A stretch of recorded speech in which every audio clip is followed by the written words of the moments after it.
러시아에 파병한 돈이 어디로 가겠어요? 통치자금, 인민경제로 나누는 거죠. 만약에 그거라도 받아서 인민경제 썼다 그러면 이렇게 경제가 엉망일 리가 없잖아요. 지금 북러 밀착에도 불구하고 경제는 최악이다. 지금 15,000명이라고 그랬죠? 그럼 끝나느냐?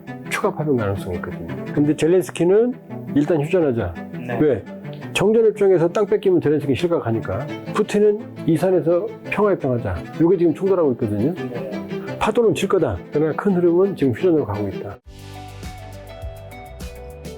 자, 조한범 박사의 세계적인 대동강TV 채널을 운영 중이신 자 박사님과 오늘 또 한미, 그 다음에 북한과 우리나라, 그 다음에 러시아, 우크라이나 상황들 좀 여쭤보려고 하는데 일단은 지금 가장 최신 기사부터 좀 여쭤볼게요. 이재명 대통령이 이제 대북 방송을 중단하는 걸 선택하셨더라고요. 그렇죠. 그 이유랑 분명히 이유가 있을 거란 말이죠. 그리고 그 전에 대북 방송을 계속 했던 이유도 있을 거고요. 그리고 이게 안 하게 됨으로써 얻는 뭔가 효과라든가 뭐 북한 사회나 이게 미친 영향 어떻게 보시나요? 일단 좀 이제 우리가 스토리를 뒤로 돌리면 기억나시죠? 쓰레기 풍선. 네, 오물풍선. 예.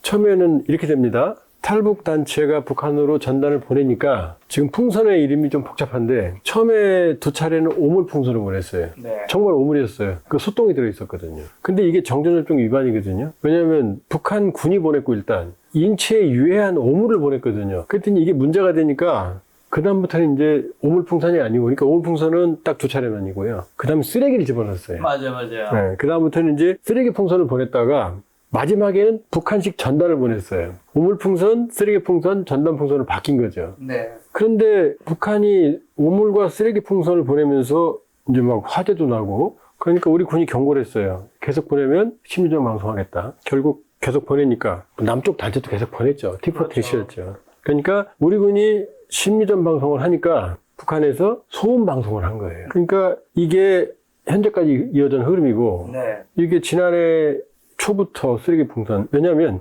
겨울에는 바람이 북쪽으로 잘 안 불어요. 그러니까 남풍이 잘 안 불어요. 한 3, 4월경부터 불거든요. 그때부터 이제 티포트로 시작된 거죠. 소음 방송까지. 그런데 우리가 좀 반성을 해야 되는 게 그 소음 방송 못 들어보셨죠? 강화도, 교동도 이런 쪽에는 지하철 소음이 데시벨이 1년을 시달린 거예요. 우리나라 주민들인 거죠? 예, 불면증, 심리적 불안, 이사간 사람도 있어요. 인기 유출까지 있어요. 그 다음에 가축들 유산한다든지 1년 동안 어마어마하게 피해를 봤는데, 근데 12월 3일부터 비상경, 6월 3일까지 6개월은 국내 정치에 매몰되니까 이것도 방치된 거예요. 그러니까 이번 조치는 이 정부의 정책 여부를 떠나서 만시지탄이다. 접경지역 주민들을 안전을 생각한다면 이거는 뭐 정치적 유불리를 떠나서 했어야 된다라고 볼 수가 있고요. 그런데 이제 11일 날 낮에 중단을 했고, 지금 현재 녹화하는 현재 12일 낮 현재 북한도 소음방송 출은 없는 걸로 현재까지는. 앞으로 좀 두고 봐야죠. 그러나 이 상황이 계속 된다 그러면 사태는 안정될 것 같다. 근데 문제는 남쪽의 단체들이 다시 전단을 보내면 문제가 되죠. 네. 왜냐면은 이게 또 북한을 장악하니까. 그래서 일부 단체들은 계속 보내겠다라는 입장인데, 네. 정부에서 어떻게 했나요? 보내지 말라고 했나요? 보내지 말라고 그랬죠. 왜냐면 보내지 말게 할 수가 있어요. 대북전단 금지법이 만들어졌고, 이랬더니 위헌 소송을 했는데 헌재에서 표현의 자유를 지나치게 제약한다 그랬지 전단을 보내는 게 옳다고는 말 안 했어요. 그러니까 접경 지역에서 공개적으로 전단을 보내는 건 사실은 위험합니다. 왜냐하면 그동안에도 일부 조용하게 북한의 진실을 알리는 단체들이 있었지만 그럴 땐 북한도 조용했어요. 근데 접경 지역에서 공개적으로 날리게 되면 첫 번째, 접경 지역 주민들이 위험에 처할 수 있잖아요. 두 번째, 남북 간의 우발적 충돌이 있을 수 있어요. 그렇죠. 북한이 전단에 사역까지 한 적이 있거든요, 과거에. 저쪽이 사역하면 우리도 사역할 수밖에 없잖아요. 그렇죠. 그 다음에 세 번째, 공개적으로 기자들 불러 모으고 하게 되면 북한 군의 비상경계령이 내려져요. 그럼 전단이 내려가면은 떨어지면 바로 수거를 하거든요. 그러니까 주민들이 접근을 못 해요, 아예. 그러니까 접경 지역에서의 공개적인 전단 살포는 바람직하지 않다는 게 많은 북한 민주운동 단체들의 견해예요. 네. 그러니까 일부 선정적인 단체들이 문제를 키웠던 거고, 네. 그러니까 지금 문제가 됐던 이 대북전단의 접경 지역 공개 살포, 이건 지양돼야 된다. 그러나 그렇다고 우리가 북한의 독재를 그냥 방치할 수는 없는 그렇죠. 거고, 북한 주민의 알 권리를 또 제약할 수도 없는 거고, 또 표현의 자유도 억제할 수는 없는 거잖아요. 헌법상 권리니까. 그러니까 한반도 긴장화나 평화, 그 다음에 남북관계를 고려하면서도 창의적으로 북한 주민의 알 권리, 표현의 자유, 북한 독재 체제의 부당성을 알리는 이런 노력들이 이제 새로운 방식을 찾아야 되는 거예요. 이걸 위해서는 민간도 협력을 해야 되고, 그렇죠. 정부도 또 열린 자세를 가져야 된다 이렇게 볼 수가 있고요. 다만 다시 말씀드리지만 네. 접경 지역 주민들이 그동안 받았던 고통을 생각한다 그러면은 사실 좀 나머지 국민들이나 정부가 좀 반성할 필요가 있다. 너무나 큰 고통이었다 이렇게 볼 수 있어요. 그렇죠. 왜냐하면 나머지 대부분의 국민들은 그 피해를 안 받아봤으니까 모르고 모르는 있죠. 거죠. 모르고 있죠. 이게 쉽게 표현하면 층간소음으로 살인사건도 벌어지고 뭐 하는 세상인데 이거는 그거보다 훨씬 더 큰 그 정도가 아니고요. 저도 지인들이 있는데 소주 몇 병씩 먹어야 잠이 온다고. 잠이 온다고. 그 소음도 아주 그냥 찍찍 아주 기분 나쁜 쇠국는 소리라든지 여기 지금 그런 소음 있으면 방송도 못하는 거죠. 예를 그렇죠, 들면 못하죠. 김작가 TV도 운영을 못하는 거죠. 맞습니다. 그렇게 생각하시면 돼요. 그런 시간을 1년을 보냈기 때문에 이게 뭐 대북 저자세다 뭐 정책이다 이건 아니다 이번 거는. 우리 국민들을 위해서 또 오로지 우리 국민 우선하는 걸 본다 그러면은 이런 사태는 방지를 해야 되는 거고 제가 뭐 조심스럽게 판단한다 그러면 북한도 우리 쪽에서 먼저 자극적인 조치가 없다면 안 할 거예요. 왜 그러냐? 북한이 감출 게 많잖아요. 그렇죠. 독재 체제니까. 그러니까 전단을 제일 무서워해요. 의외로. 자, 몇 가지 사례를 좀 들어볼게요. 일단 심리전 방송 같은 경우에 처음에는 효과가 없죠. 근데 장기적으로 이 방송을 하게 되면 익숙해집니다. 처음에는 예를 들면 아주 재밌는 사례가 뭐냐면 우리 쪽에서 뭐 북한 비난하거나 이런 것보다는 노래라든지 북한 군이 10년 동안 집에 못 가요. 휴가가 없어요. 그냥 거기 갇혀 있는 거 군복무가 10년이라 10년이에요. 단조롭잖아요. 그러니까 엔터테인먼트도 없고 여기서 노래 같은 거 들어주는 거죠. 계속 BTS라든지 블랙핑크라든지 그 다음에 뉴스나 일기예보를 하거든요. 그럼 처음에는 애써 무시하는데 우리 아나운서가 이제 내일 이따 오후에 비 온다. 그러면 북한군들이 나와서 빨리 걷어요. 무슨 말씀인지 아시죠? 잘 맞으니까 네, 익숙해지는 거죠. 북한 일기예보보다 훨씬 그렇죠. 그리고 잘 맞기도 하고 신뢰성을 가지게 되는 거죠. 정치색 같은 걸 띄질 않으니까. 그리고 이제 이거는 재미있는 사례였고 실제 김정은 정권이 두려워하는 이유는 뭐냐면 독재 정권은 감출 게 많아요. 너무나 많아요. 예를 들면 김정은이 지금까지 엄마를 공개를 못합니다. 엄마를. 김정일의 엄마는 뭐 백두 여장군, 뭐 항일 여장군, 뭐 명사수였다 막 떠들고 동상도 만들고 난리거든요. 근데 김정은의 엄마는 고용인데 고용이 일본 예, 고용이 맞습니다. 일본 제포, 제일교포거든요. 네. 근데 북한에서는 제일교포는 우린 이해를 못하는데 천시예요. 왜냐면 참 가슴 아픈 얘기입니다만 일제 때 조선인들이 많이 끌려갔잖아요. 그리고 이분들이 많은 분이 북송선을 탔는데 일본에서 이분들이 잘 살았겠어요? 힘들었을 거 아니에요. 그러니까 북한에 갔을 때는 북한 사람들보다 아직 못 사는 사람이었어요. 첫 번째 빈민 많았어요. 두 번째는 일본에서 왔기 때문에 네. 일본에 살았다고 믿진 않아요. 그러니까 북한에서는 제일교포를 제포라고 그러는데 네. 제포는 결혼도 안 해요. 엄마 저 여자친구 남자친구야 그러면은 혼나요. 출세에도 어느 이상은 못 가요. 자, 고영이가 제일교포 출신이에요. 숨길 수밖에 없죠. 두 번째, 외할아버지가 고영이 아버지죠. 이 고영이 아버지가 제주도 출신이에요. 네. 제주고시 고경택이라고. 그럼 이분이 제주도 출신이면 이렇게 되는 거죠. 일본이면 후지산이잖아요. 제주도면 한라산이잖아요. 한라산. 근데 김정은은 백두혈통이라고 그러잖아요. 근데 후지혈통, 백두혈통이 되는 거죠. 권위의 금이 가죠. 더 결정적인 게 있어요. 고용희 언니가 고용숙이거든요. 네. 근데 탈북자예요. 탈북해서 남편 리강하고 미국에 살아요. 그러니까 어떻게 되죠? 후지산 줄기, 한라산 줄기, 탈북자. 그 다음에 엄마는 정실 부인이 아니었잖아요. 첩이죠, 첩. 그 다음 또 있어요. 북한에서는 무용수. 무용수라는 직업이 그렇게 이 신분이 높지 않거든요. 네. 무용수 출신이거든요. 그러니까 북한 주민들은 김정은의 엄마를 몰라요. 그러면 간부들은 모르느냐? 알아요. 알겠죠. 고영이 무덤도 공개됐어요. 어딨냐면 대성산 혁명열사랑이라는 데가 있거든요. 항일 빨치산했던 사람들 모아놓은데 이 옆에 있어요. 왕릉청을 만들어놨어요. 간부들은 첨배를 하는데 알죠. 근데 일반 주민들은 몰라요. 김정은 집권 초에 선군 어머님이라고 그래서 조금 내세우려고 했었어요. 네. 기록나고 나오고. 근데 거기서 실패했어요. 왜냐? 제포야, 한라산 줄기야, 탈북자 가족이야, 첩이야. 오죽하면 고용이를 북한 간부들이 원산댁이라고 그랬거든요. 제일교포들이 원산에 내려서 이동을 했잖아요. 네. 원산. 왜냐? 평양에서 못 살았거든요. 김일성이 고용이를 며느리로 인정을 안 했어요. 네. 김정은이 김일성 따라했다는 건 아시죠? 근데 김일성이랑 찍은 사진이 한 장도 없어요. 북한 주민들이 이상하게 생각할 거 아니에요. 네. 할아버지가 그렇게 따라는, 왜냐? 손자 취급을 안 했거든요. 김정은이 죽인 형, 이복형, 김정남과는 찍은 사진이 있다고 그래요. 장손이니까. 자, 이 얘기를 왜 길게 말씀을 드렸느냐? 네. 지금 남쪽에서 전단을 보내는 사람들이 이 혈통도를 보내는 거거든요. 가족도 이런 걸. 그럼 김정은 정권의 권위는 치명적인 손상을 입죠. 이것뿐만이 아니라 북한을 욕해서가 아니라 네. 있는 그대로 있는 사실만 넣어도 그렇죠. 김정은 정권에게는 그러니까 모든 독재의 아킬레스건이거든요. 그런데 이거를 안 보내주면은 북한은 좋죠. 그 다음에 심정 방송 안 하면 북한도 좋죠. 그러니까 우리 쪽에서 중단하니까 저쪽도 이제 바로 중단하는 거죠. 그러니까 돌발적인 사태만 없다면 제가 보기에는 아마 북한도 네.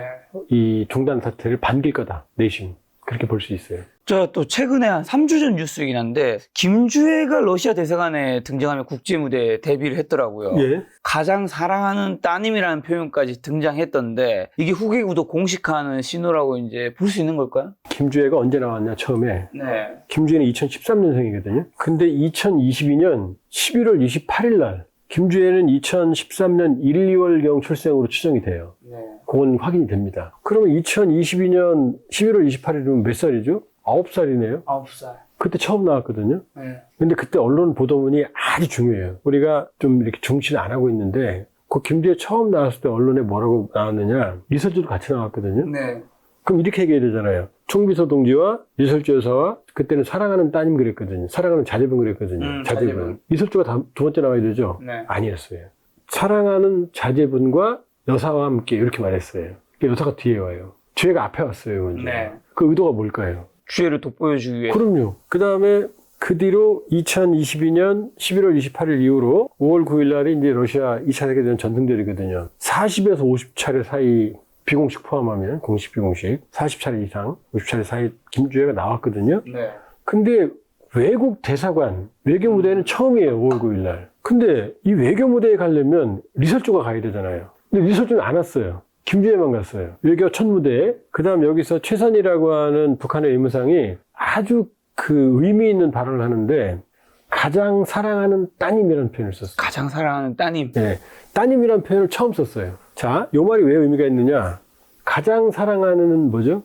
얘를 제일 사랑한다는 거잖아요. 자녀가 더 있을 수 있다는 거죠. 그렇죠. 더 있을 수 있는데 얘를 제일 사랑하는 거잖아요. 네. 가장 사랑하는 사람이 여러 명일 수는 없잖아요. 연애할 때 가장 사랑한다고 그러면 끝나는 거지. 여기도 가장 사랑해. 그럼 알 수 없죠. 그럼 쫓겨나죠. 자, 가장 사랑하는 건 얘가 제일이라는 거고 네. 두 번째는 따님이라는 표현이에요. 그동안은 자제분이라고 그랬거든요. 따님이라는 표현을 썼어요. 따님은 두 가지 의미가 있죠. 하나는 뭐냐면 김정은과의 혈통관계다. 그 다음 두 번째, 북한의 문화는 봉건적이기 때문에 남존여비 사상이 아주 강해요. 네. 근데 처음으로 따님이라는 표현을 쓴 거죠. 그동안 자제분이라고 말했는데 네. 가장 사랑하는 딸 얘라는 얘기를 그것도 외교무대에서 처음으로 한 거죠. 이러면 김주애의 후계 수업이 외교무대까지 확장이 됐다. 이렇게 볼 수가 있고요. 그렇다면 김주애가 향후에 이제 외교무대에 나올 수 있죠. 그러니까 김정은이 모스크바를 간다든지 러시아를 간다든지 이러면 네. 엄마 대신 얘가 따라갈 수 있는 거죠. 그러니까 이런 점에서 본다 그러면 5월 9일 날에 김주애의 등장은 상당히 중요한 의미가 있죠. 이제 외교 무대의 시작이다. 그렇죠. 그리고 또 하나, 이 부분을 사람들이 잘 모르는데, 뭔데요? 우리 김 작가님도 모를 것 같은데, 제가 한번 질문 하나 해볼까요? 네. 북한 주민들이 김주애 이름을 알까요? 모를까요? 알아야 될 것 같지만 그렇지만, 질문 의도는 안다고 모를 것 같다. 모를 거, 그 질문을 왜 했겠어요? 그러니까 대한민국에서 김주애 이름 모르는 사람 거의 없죠. 없죠. 다 알죠. 북한 주민은 모릅니다. 사랑하는 자제분, 존경하는 자제분, 가장 사랑하는 따님, 여기 이름 안 들어있잖아요. 네. 2022년 11월 28일 날 이후 5월 9일까지 그 이후까지도 북한 매체에서는 한 번도 김주애라는 이름을 사용하지 않았어요. 그냥 자제분, 따님이에요. 이번에 사용했어요? 이번도 사용 안 했어요. 그 왜 그럴까요? 그러게 왜 사용 안 하지 이름을? 우리는 다 아는데요. 근데 김주애라는 이름은 맞아요. 데니스 로즈맨이 2013년에 그 여름에 놀러 가서 김정은 가족이랑 원산 앞바다에 놀았다고 그랬거든요. 그때 주애를 안아봤다 그랬어요. 네. 이렇게 안 왔을 거 아니에요. 네.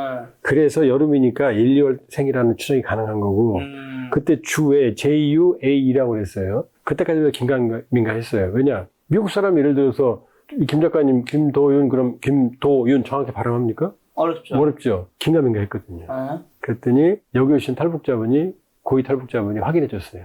자기네 어르신 집안에 김주애랑 찍은 사진이 있었고 거기에 주애 공진윤 관계라고 써 있었답니다. 그러니까 김주애. 성은 김 100%고 주인 주자 사랑했자랍니다. 한문으로는. 맞죠? 그러면 간부들은 아는데 왜 주민들은 모르겠어요? 김주애의 직함이 없잖아요. 뒤에. 나이가 너무 어리니까 뭐 부부장 무슨 과장 이런 걸 줘야 되는데 네. 어린애한테 직함을 부여할 수가 없잖아요. 네. 그러니까 경애하는 김주애 뭐뭐뭐 동지해야 되는데 직함이 없잖아요. 그러면 그냥 동지만 쓰면 되지. 경애하는 김주의 동지. 동지는 북한에서 주민들이 김일성한테 쓰는 말이에요. 김일성 동지, 김정은 총비서 동지. 그러니까 얘는 너무 어리니까 직함을 부여할 수 없고, 그 다음에 어리니까 그냥 경애하는 김주의 동지라고도 못 쓰는 거예요. 일반인들한테는 어색하니까. 네. 그러니까 너무 이른 아이를 내세움으로써 생기는 부작용이다. 그렇죠. 그러니까 주민들은 모르죠. 왜 이름을 안 알릴까? 이제 점점 이제 가시화하고 있는 거죠. 그러면 김주애가 후계자냐? 아직은 아니에요. 후계자로 공식 임명이 안 공식은 됐어요. 아니죠. 왜냐? 김정일은 42년생인데 74년에 정치위원회, 정치국원이 되면서 후계자로 공식 됐고, 그 다음에 김정은은 2010년 9월에 84년생이거든요. 당 중앙군사위 부위원장이 되면서 공식적으로 후계자가 됐거든요. 근데 김주애는 지금 직함을, 아니 13살짜리 어떻게 직함을 줘요? 뭐 어린이 회장 이런 건 둘 수 있겠지만 의미가 없잖아요. 그러니까 김주애 이름은 놀랍게도 북한 주민들은 모릅니다.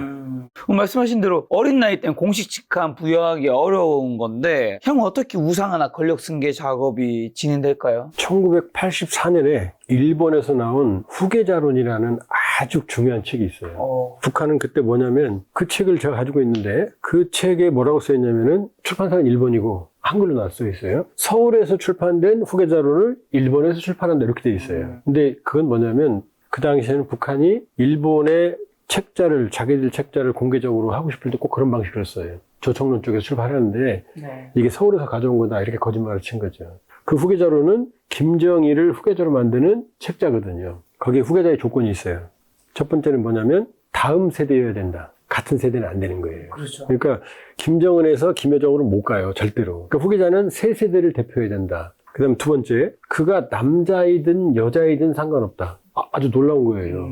그러니까 84년에 나온 책인데 이미 후계가 여자가 될 수도 있다는 거 이때 이미 정립해 놓은 거예요. 네. 그러니까 김주애가 여자가 될 수 있는 거죠. 그 다음 세 번째, 요게 이제 꼼수인데 후계자는 혈연이어서가 아니고 수령의 자리를 이어받을 수 있을 만큼 탁월한 능력이 있어야 된다 이렇게 나와요. 그럼 이제 어떻게 되죠?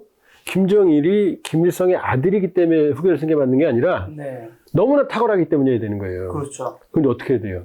위대성을 조작해내야 될 거 아니에요. 그래서 북한에는 위대성 교양 자료라는 게 있어요. 뭐 2살 때 권총을 쐈다, 뭐 예를 들면 싫어요.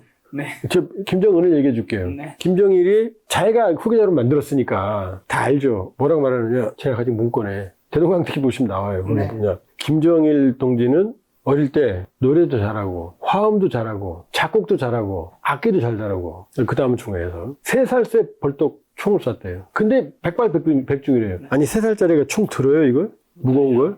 더 재밌는 게 있어요. 3살 때 자동차를 벌써 운전했대요. 애가 이게 다리가 닿아요. 이거 저기 브레이크랑 악셀이 가공 아니에요. 저 대동강 TV 다 나와요. 세계적인 모형 보트 RC 있잖아요. 이렇게 하는 거. 선수가 원산에 왔대요. 그랬더니 김정은이 유년 시절에 김정은 그러니까 10살 아래라는 얘기죠. 네. 밤새 기차를 타고 그 사람을 만나러 갔대요. 그래서 그 사람과 세계적인 모형 보트 선수를 바다에서 시합을 신청했대요. 그러니까 세계적인 선수가 웃길 거 아니에요. 어린 데 보니까. 그거 하자 해서 했는데 그 첫 번째 시합에서 김정은이 이겼대요. 네. 그랬더니 그 세계적인 선수가 싹싹 빌고 빌어서 두 번째 시합을 했는데 두 번째 시합도 김정은이 이겼대요. 네. 그래서 그 세계적인 선수가 당신은 비범한 사람이다. 꼭 우리나라에 와서 당신의 모습을 보여줘라. 네. 그러면 우리 이 모형보트 회사가 너무나 잘 될 것 같다. 감탄하고 갔다는 거예요. 이런 식으로 위대성을 만들어내. 근데 네. 너무 유치해요. 너무 유치해요. 그럼 이제 지금 아까 말씀하셨잖아요. 김주애를 어떻게 해야 돼요, 지금부터는? 얘가 비범한 애다라는 얘기를 이제 이제 신화를 만들어내기 시작할 거예요. 뭐, 그랬잖아요. 뭐, 솔방울로 수류탄 만들고, 모래알로 쌀밥 만들고, 뭐, 이런 얘기들이 가공해. 네. 김정일도 그랬어요. 김정일이 광명성이라고 그러거든요. 네. 김정일이 태어날 때 갑자기 무지개가 뜨고, 갑자기 별이 떴대요. 그게 광명성이라는 거예요. 그 천재지변까지 다 변화한다는 거예요. 그건 새빨간 거짓말이죠. 김정일 생일이 1942년 2월 16일, 원래 41년생이래요.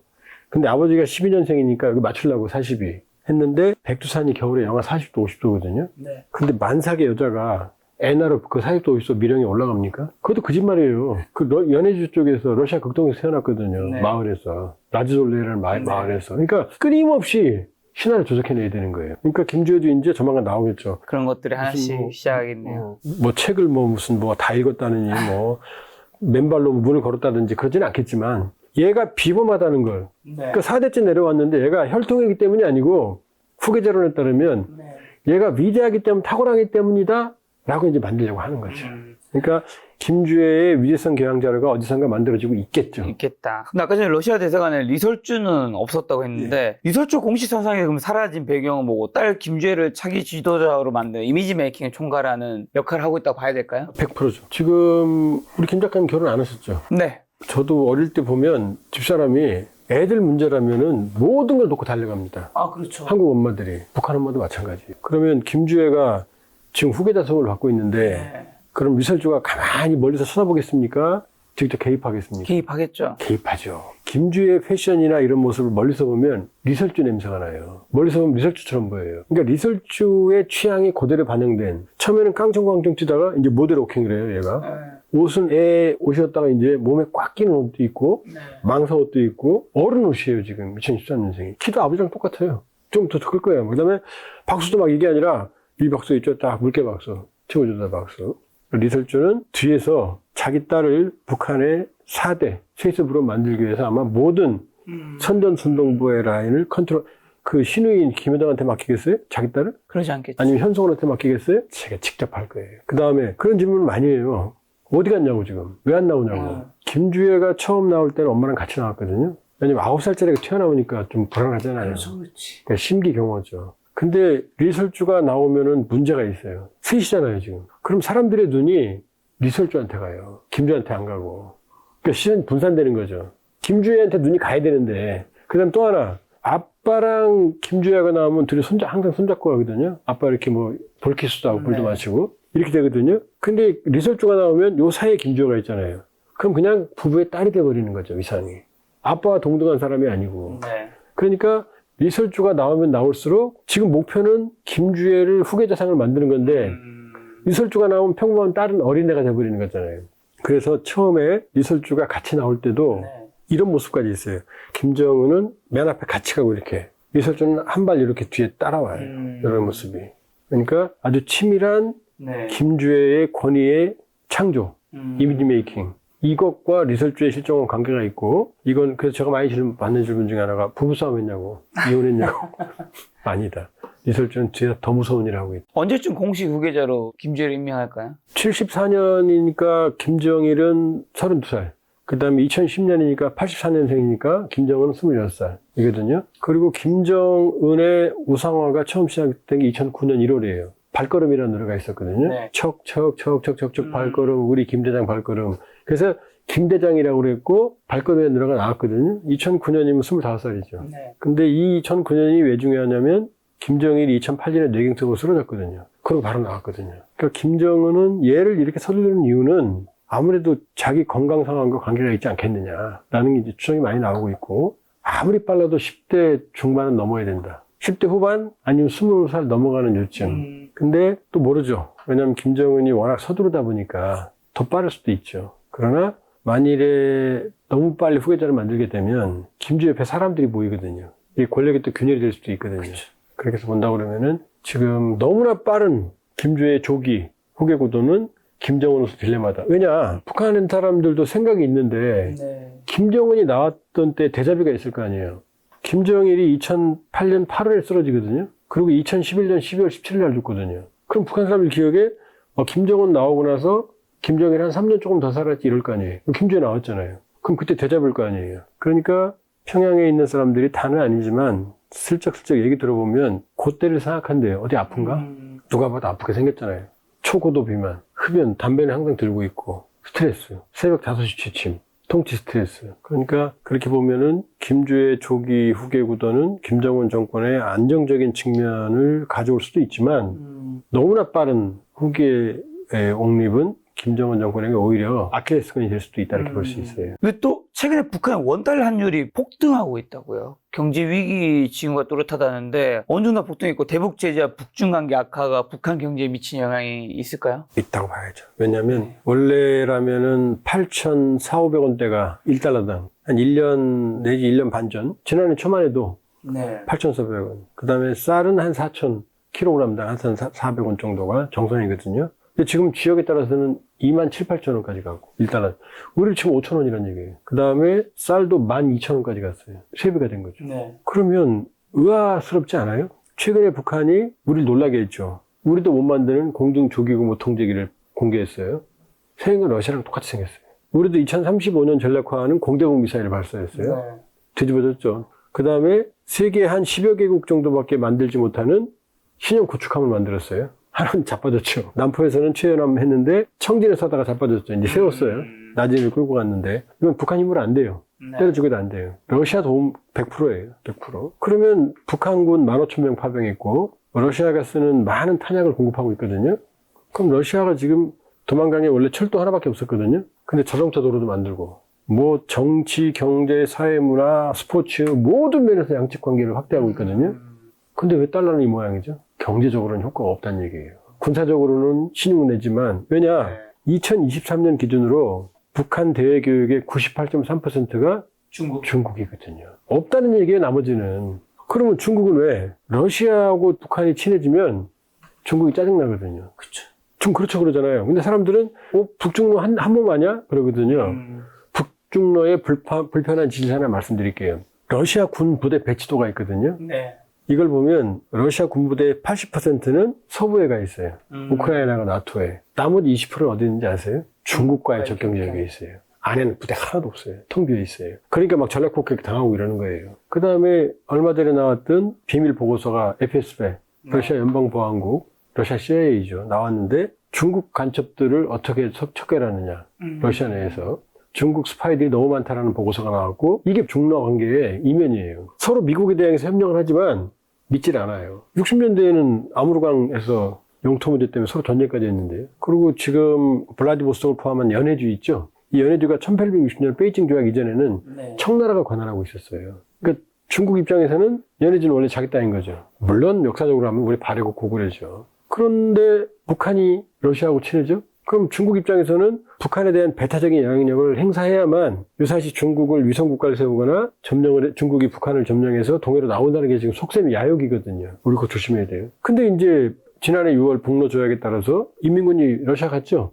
근데 러시아도 북한에 들어올 수 있어요. 그쵸. 그러면 이제 중국만 들어갈 수 있었는데 조중 5호 협정 및 상호 원조 조약 동맹 조약에 의해서 러시아도 들어오잖아요. 그럼 유사시에 중국이 들어오면 러시아 가만히 있겠어요? 러시아도 들어오죠. 왜? 동해로 못 나오게 해야 되니까. 네. 동해로 나오면 블라디보스톡이 포위되잖아요. 그러니까 중국이 북러 밀착을 보면 마음 편하겠어요? 짜증나겠어요? 안 편하죠. 짜증나죠. 그러니까 북중 관계가 최악으로 올 초까지. 그러니까 딸엔에 있던 2018년 3월에 김정은이 가서 그 해안가를 걸어요. 딸의 방추이섬이라는 데에서. 그럼 모래 발자국을 걸으면 발자국 날 거 아니에요. 시진핑하고 김정은의 발자국을 딱 볼을 떠다가 동판을 만들었거든요. 기념품으로. 그 시멘트로 덮어버렸어요. 확인됐어요. 그럼 북한이 또 가만히 있나요? 올 1월 1일 날 시진핑이 보낸 연하장, 신년 연하장을 당연히 일면에 실어야 되잖아요. 북한 노동 신문에. 3면에 실었어요. 3면도 그것도 뭐냐? 쿠바하고 콩고 다음에 실었어요. 시진핑 이름도 없이. 그냥 여러 나라 이름들. 중국 국가주석과 부인, 그 다음에 베트남, 이렇게 나왔어요. 그럼 시진핑 얼굴에 뺨 때리는 게 마찬가지거든요. 그렇죠. 최악이었어요, 최악. 그러니까 북러 밀착을 하니까 군사협력을 하는데 북중 관계는 악화되니까 경제를 책임지는 경제가 지속적으로 악화되는 거죠. 그리고 대북 주자가 계속 지속되니까 달러가 고갈될 거 아니에요. 그러니까 이런 현상이 벌어진 거죠. 근데 러시아에 이제 북한군 파병을 1만 명 이상 했잖아요. 예. 그거 이제 달러로 돈 받을 거잖아요. 받았거나 이미. 1인당 2,000불로 우리가 알고 있어요. 네, 그 1만 명 이상이면 굉장히 북한 사이에서는 굉장히 큰 돈 아니에요? 그런데 그래봤자 지금 몇 달이에요. 지난해 10월에 갔거든요. 1년도 안 됐잖아요. 1년 돼도 몇 억 달러 안 돼요. 첫 번째. 두 번째, 말씀드렸잖아요. 군사 기술로 받았다고. 그러니까 실제 달러는 많이 못 오는 거죠. 규모도 작고 생각보다. 그러니까 군사협력으로 김정은은 원하던 걸 다 하고 있지만 경제적으로는 자, 북한에는 지갑이 3개 있어요. 재정이. 하나는 뭐냐? 김정은의 노동강 39실 비자금. 두 번째는 제2경제위원회. 이거 군수경제예요. 세 번째가 인민경제 내각이거든요. 이 지갑 3개는 이쪽이 굶어 죽어도 이쪽 지갑에서 안 와요. 노동강 통치자금은 김정은만 쓰는 거고 군수공업은 제2경제는 자기들만 써요. 그러니까 민간 내각경제가 인민경제가 흔들려도 이쪽에 돈이 안 온다니까요. 그러니까 이 러시아에 파병한 돈이 어디로 가겠어요? 제2경제위원회, 통치자금, 인민경제는 안 오는 거죠. 그러니까 만약에 그거라도 받아서 인민경제 썼다 그러면 이렇게 경제가 엉망일 리가 없잖아요. 그러니까 지금 북러 밀착에도 불구하고 경제는 최악이다. 이게 북한 경제 현실이에요. 그러면 북한이 러시아에 노동력 파견하고 군사협력 강화하고 있는데 이런 북러 매체의 중국과의 관계가 어쨌든 악화시키는 부분이 있단 말이죠. 그걸 악화시키면서까지 추진할 만큼 실익이 있는 선택인가요? 있죠. 왜냐? 일단 김정은은 밀덕 중에 밀덕이에요. 이 국방력 강화에 모든 전력을 다 기울여요. 굶더라도 그 많은 걸 북한 가지고 있잖아요. 군사 기술을. 그 다음에 국제적으로 고립이 돼 있는데 썩어도 준체라고 러시아하고 사실상 군사 동맹이잖아요. 네. 푸틴하고 껴안고 그러잖아요. 그 다음 세 번째 98.3%의 의존을 가지고 있는 중국이 김정은 우선 두렵겠어요? 안 두렵겠어요? 너무 두렵죠. 두렵죠. 언제든 내 목줄을 쥐고 있으니까. 그래서 김정은이 집권하면서 제일 먼저 한 게 친중파를 모두 제거합니다. 그 거두가 장성택 공무부였어요. 2013년 12월에 처형하죠. 그러면서 장성택을 둘러싸고 있던 모든 친중파들을 처형시켜요. 장성택만 죽은 게 아니에요. 누나, 매영, 그 다음에 측근들 다 처형당했어요. 최소 수백 명입니다. 왜? 장성택은 거대한 친중국 사단 라인을 가지고 있었거든요. 이 사람들 친중 라인을 모두 씨를 제거해버립니다. 모두 제거하고 2018년 3월에 처음으로 시진핑을 만나러 가는 거예요. 네. 그러니까 김정은 입장에서는 러시아와 손을 잡으면 중국이라는 의존성에서 상당 부분 상대적 자율성을 가질 수 있게 되죠. 양다리를 걸칠 수 있으니까. 한쪽에 있는 것보다. 어마어마하게 김정은으로서는 거기다가 러시아 전장에 인민군을 파병해서 이게 우리가 이제 우려하는 건데 현대전을 경험했잖아요. 그렇죠. 현대전을. 15,000명을 파병해서 네. 그래서 북한에서 전방에서 사고치는 테러 도발하는 책임자가 정찰총국장이거든요. 정찰총국장도 갔어요, 거기에. 러우전쟁에. 우리는 못한 현대전쟁의 모든 특성들 다 공부해서 오는 거예요, 지금. 그럼 김정은으로서는 어떻게 돼요? 얻을 게 많죠? 거기다 군사기술. 그 다음에 러시아가 썩어도 준치라고 석유가 넘쳐요. 식량 수출국이에요. 비료 수출국이에요. 이건 받을 수 있잖아요. 이걸 받았다는 징후들이 또 나타나요. 그러니까 북한으로서는 어차피 김정은으로서 네. 인민군 넘쳐나는데 희생을 통해서라도 여러 가지 얻을 게 많았던 거죠. 그러면 우크라이나 파병된 북한군이 이제 기한하면 이게 북한 사회에 불안 요인이 되는 건 없을까요? 외부 사회를 경험했으니까요. 있죠. 왜냐하면 우리가 월남전에 파병을 했을 때는 네. 그땐 냉전 체제였어요. 네. 자유민주주의 진영과 공산권이 싸울 때거든요. 그러니까 자유민주주의 진영이 누구든 공산국가의 싸움에서 서로 연대했어요. 진영이 존재했으니까. 지금 진영이 없잖아요. 북한 사람들 입장에서 우크라이나나 러시아나 모두 구소련이에요. 차이가 없다고요. 우리를 치면 미국하고 캐나다예요. 미국하고 캐나다 큰 차이 있어요? 비슷하더라고요, 그냥. 근데 어느 날 갑자기 김 작가님한테 미국 가서 캐나다 사람 죽여 그러면 그 전투에 참가하라고 그러면은 명분이 있어요, 없어요? 없죠. 명분이 없죠. 그러니까 어떻게 됐어요? 지난해 10월 파병됐는데 처음으로 파병을 인정한 게 언제인지 아세요? 4월 26일이에요. 러시아가 처음으로 공개했어요. 북한은 4월 27일 다음날 공개했어요. 보도는 28일이었고. 그동안 왜 공개를 안 했을까요? 서로. 명분이 없잖아요. 갑자기 왜 파병해요? 우리 군인들 보고 사단 하나 빼서 미국 보내면서 국민들한테 내일 알려요. 자, 캐나다하고 분쟁했는데 미국 도우러 간다고. 그럼 국민들이 납득하겠어요? 못하죠. 그 다음에 첫 번째 명분 없는 전쟁. 두 번째 이건 참 가슴 아픈 얘기입니다만 한 3월 정도 기준, 3, 4월 기준으로 봤을 때 1차 파병은 지난해 10월 12,000, 1월에 추가 파병 3,000. 근데 그 3,000은 보충병이에요. 그 사이 3,000이 날아갔다는 얘기죠. 죽거나 부상당했다는 얘기죠. 그리고 4월 정도에 나온 얘기가 15,000명 중에 5,000명 정도가 손실이다. 최소 600명은 전사다. 그러면 12월 상순부터 전투에 참가한 걸로 보여지거든요. 그러면 한 서너 달 만에 15,000명의 3분의 1이 지금 손실된 거예요. 그럼 거의 전멸이에요. 그러면 지금까지도 아직 전사자들 시신이 가족에 인계됐다는 얘기가 없고요. 그 다음에 부상병들. 영구 장애를 입은 부상병들이 북한에 못 들어갔어요. 왜? 알리질 못했잖아요. 근데 갑자기 뭐 장애인들이 오고 뭐 상위군인들 오고 그 다음에 전사자가 오고 아니 애가 군대 간지도 모르는데 한 6개월 지나서 전사했어요. 그 다음에 애가 어디 간지도 모르는데 갑자기 뭐 팔다리 없이 와서 전장에 갔어요. 그럼 어떻게 되겠어요? 이제 알리기 시작하고 있어요. 근데 사람들이 황당하다. 언제 갔어? 지난해 갔어? 누구도 죽었대? 명분이 안 되잖아요. 지금 막 명분을 만들어요. 막 뭐 혈맹이다, 뭐 우크라이나 나치를 척결하러 갔다, 우리는 한 나라다, 뭐. 근데 그게 북한 주민들한테 납득이 되겠어요? 북한 주민도 하나만 나와서 잘 기르자거든요. 근데 죽었어요, 아들이. 용납하겠어요? 못하죠. 그러니까 이 후유증은 장기간. 거기다가 좀 확인을 더 해봐야겠지만 나오는 얘기가 파병된 사람들한테 3가지 약속을 했답니다. 노동당 입당시켜준다. 대학 입학시켜준다.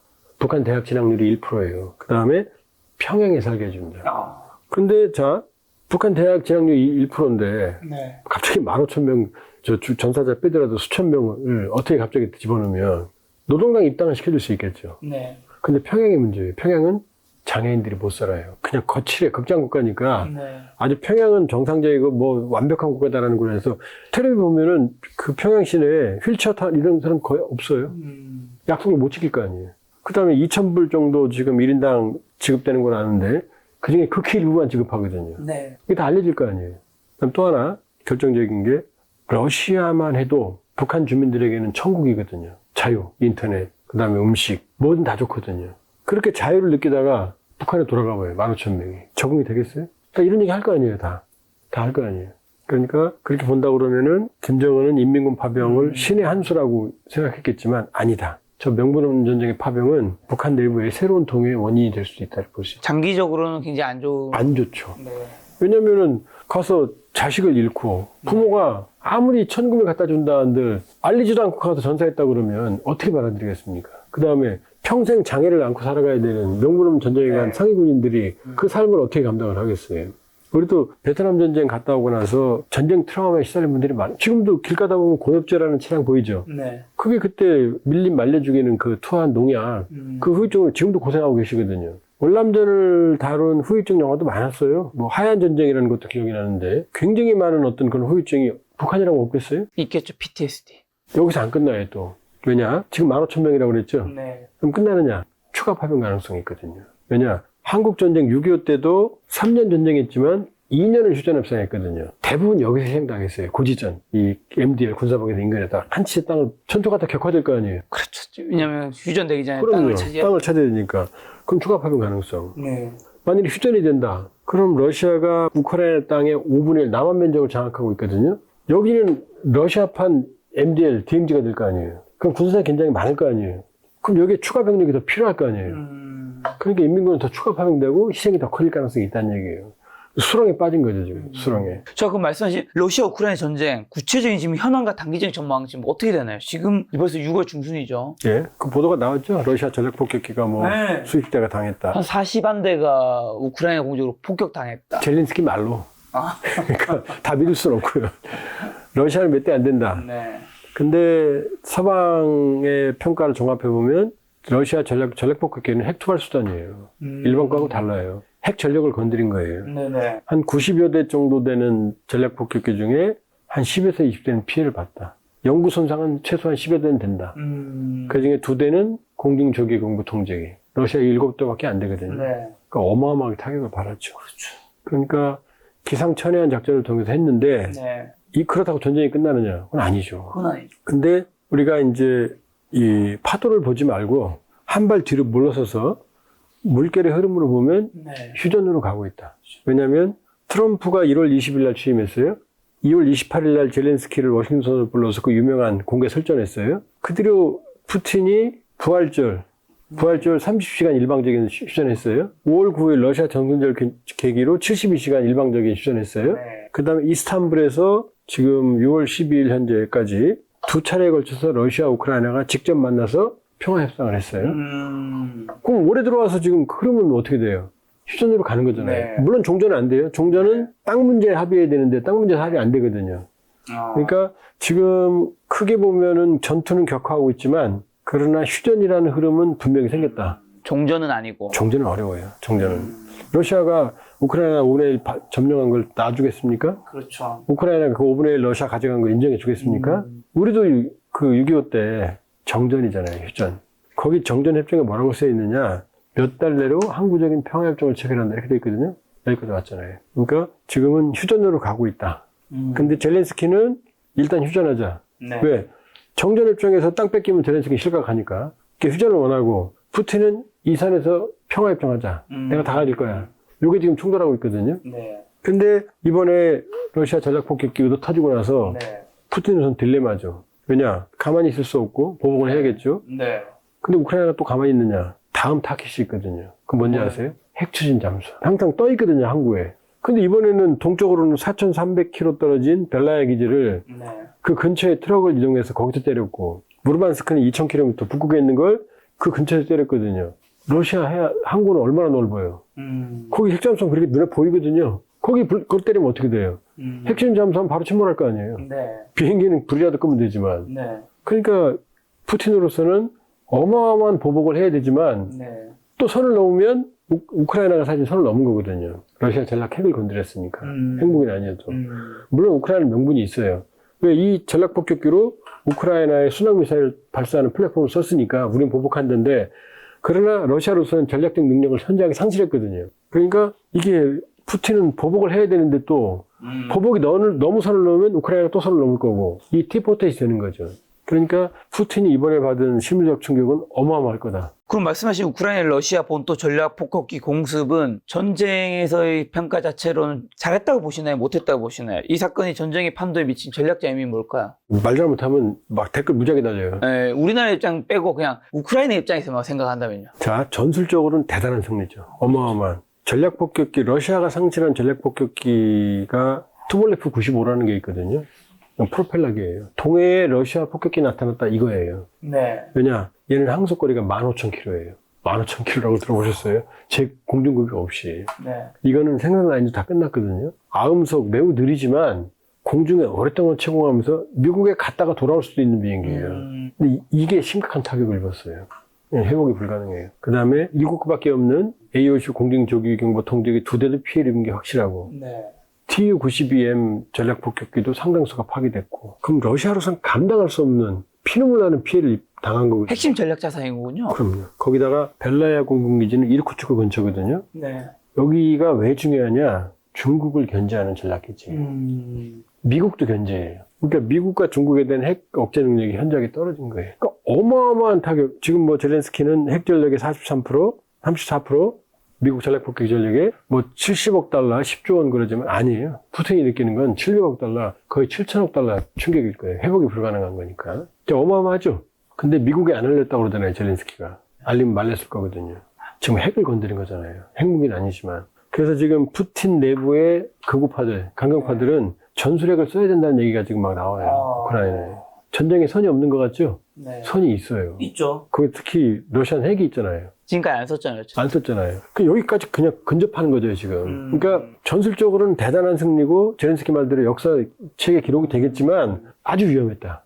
아주 위험했다. 너무 궁금한 거는 러시아의 핵심 자산인 건데 전략 폭격기랑 다른 그 비행기들이 왜 당했대요, 이번에? 지금 드론으로는 갈 수 없는 거잖아요. 네. 어떻게 했냐면 드론은 몇십 킬로 못 가요. 네. 많아야 100km거든요. 네. 근데 벨라의 공지는 4,300km 떨어졌고 네. 무르만스크는 2,000km 떨어졌거든요. 네. 우크라이나에서. 상상을 못한 거죠. 그렇죠.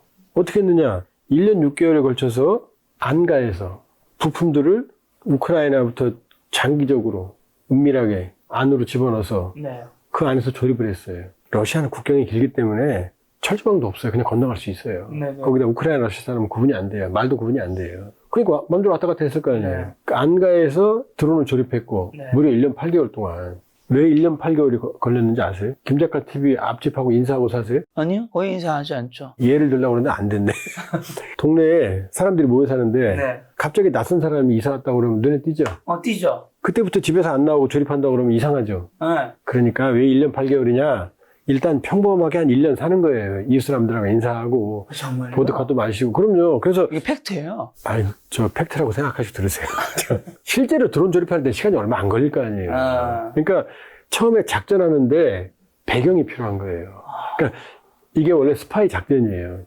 자연스럽게 침투하는 거죠. 예를 들어서 그렇죠. 제가 이제 여기 김작가 TV를 이제 대동강 TV가 이제 능가하려고 앞집에 이사 왔어요. 여기 테러하려고. 인사하고 막 와서 뭐 소주도 마시고 저녁에 노래방도 가고 한 1년 지나면 1년, 편해지겠지. 1년 지나면 뭐 여기서 같이 엎어져 사고 이럴 거 아니에요. 그리고 폭격하는 그때 하는 거죠. 그런 것처럼 아주 자연스럽게 그 공동체에 흡수가 되는 거예요. 네. 그 의심 안 할 거 아니에요. 그렇죠. 평범하게 이제 마을 사람인 거잖아요. 네.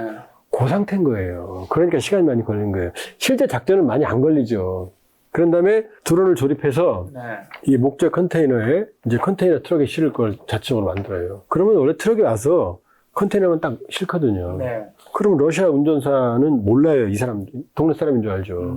그리고 이 컨테이너를 딱 실은 다음에 얘기하는 거죠. 벨라약이지. 뭐 근처 어디 지점에 가면 고객에 나올 거라고. 그리고 돈을 주는 거죠. 많은 돈을. 자, 무르만스크 근처에 여기다 트럭을 세워놓으면 조금만 기다리면 사람이 올 거다. 네. 그럼 의심하겠어요? 의심 안 하죠. 예를 들어서 이제 대동강 TV 와갖고 여기 1년 동안 친해진 다음에 이거 갖다 놓은 다음에 이거 좀 저 1시간만 좀 보관해 주세요. 그럼 보관할 거 아니에요. 이거 똑같은 거예요. 그런 다음에 여기다 어떤 장치를 해놨냐. 컨테이너 뚜껑이 원격으로 열리게 돼 있어요. 그러니까 트럭 운전 가면 이 사람들은 멀리 떨어져서 따라가는 거죠. 네. 그 다음에 드론으로 원격으로 조정하게 돼 있어요. 네. 근데 그걸 어떻게 막아요? 그 다음에 이 드론은 어떤 걸 또 썼냐? 드론이 있으면 이게 전파로 움직이거든요. 네. 이 전파를 교란하는 제밍건이라고 있어요. 네. 전파를 교란하면 드론은 조정이 안 될 거 아니에요. 떨어져요. 그 다음에 그걸 막기 위해서 광섬이라는 게 있어요. 네. 요즘 그걸 써요. 근데 광섬은 연결돼야 되니까 이 스파이들이 못 쓰잖아요. 네. 이번에 쓴 건 뭐냐면은 지형 지물을 인식하는 AI를 탑재했어요. 네. 그러니까 그 벨라의 비행장을 오랫동안 정찰한 그런 그 사진 TU-160, TU-22M, TU-95 비행기를 얘한테 인식시키는 거예요. 경로까지. 그럼 얘는 딱 떠서 네. 그냥 보내면 얘가 지형 지물이랑 여기 입력되어 있는 거랑 네. 서로 이제 인식을 하면서 가는 거예요. 그렇죠. 그러니까 이 모양 아니야? 얘는 아니고 요거네 비행기 여기다 떨어뜨리는 거예요. 그러니까 제밍건도 안 통하는 거고. 아니 지금 이 작전을 어떻게 막습니까? 거기다 4,300km, 2,000km 떨어졌으니 네. 공격할 거 생각도 안 했고. 공격 생각할 때 안 했죠. 그래서 보면은 그 사진들 보면은 그 러시아 병사가 제밍건으로 쏘는데 드론이 원래 우리도 공군기지 가보면 공군기지 그 방어가 철도 같아요. 그러니까요. 자체 장갑차도 있고. 그러니까요. 근데 일단은 너무나 멀기 때문에 방심을 했고 뭐 타이어도 올려놓고 조심을 하긴 했어요. 근데 얘가 지형지물을 인식하는 지도가 여기 AI가 들어있으니 네. 정확하게 가짜까지 다 구별했어요. 가짜 개체까지.